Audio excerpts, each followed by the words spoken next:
சையதுனா Umar பின் கத்தாப் ரலியல்லாஹு அன்ஹு அவர்கள் வந்து அபூபக்கர் சித்திக் ரலியல்லாஹு அன்ஹு இடத்திலே ஒரு சஜஷன், ஒரு ஆலோசனை நடத்துறாங்க. எப்படி?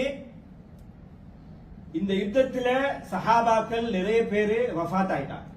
யாரு? ஹாஃபில்கள், குர்ஆனை ஹிஃப்ல் பண்ணி இருந்து சஹாபாக்கள். அப்ப இன்னும் சில யுத்தங்கள் வந்து இதே நிலைமை ஆகுனா குர்ஆனுடைய நிலைமை என்ன ஆகிறது? அப்ப இதுக்கு நம்ம என்ன செய்யணும்? குர்ஆனை ஒன்று சேர்க்கணும்.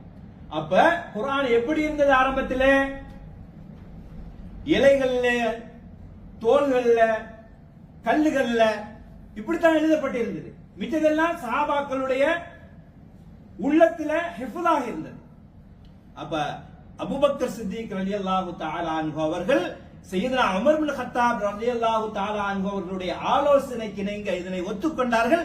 குர்ஆனை நாம் ஒன்று சேர்த்து ஆக வேண்டும், ஒரு எழுத்து வடிவிலே கொண்டு வர வேண்டும், ஒரு புத்தக வடிவிலே கொண்டு வர வேண்டும் என்ற முடிவுக்கு அபூபக்கர் சித்திக் ரலியல்லாஹு அன்ஹு அவர்கள் வந்தார்கள். இந்த செயல் நபி ஸல்லல்லாஹு அலைஹி வஸல்லம் அவர்களுடைய காலத்தில் இருந்ததா? நபி ஸல்லல்லாஹு அலைஹி வஸல்லம் யாராவது ஒரு சஹாபியிடத்திலே காதிலே ஊதிவிட்டு சென்றார்களா? எனக்கு பின்னால் குர்ஆன் இப்படி அழிந்து போகக்கூடிய ஒரு வாய்ப்பு இருக்கிறது, இதனை ஒரு எழுத்து வடிவத்திலே, ஒரு புத்தக வடிவத்திலே செய்யுங்கள் என்று சொன்னார்களா? இல்ல. அப்ப குர்ஆன் இஸ்லாத்துக்கு அப்பாற்பட்ட ஒரு விஷயமா?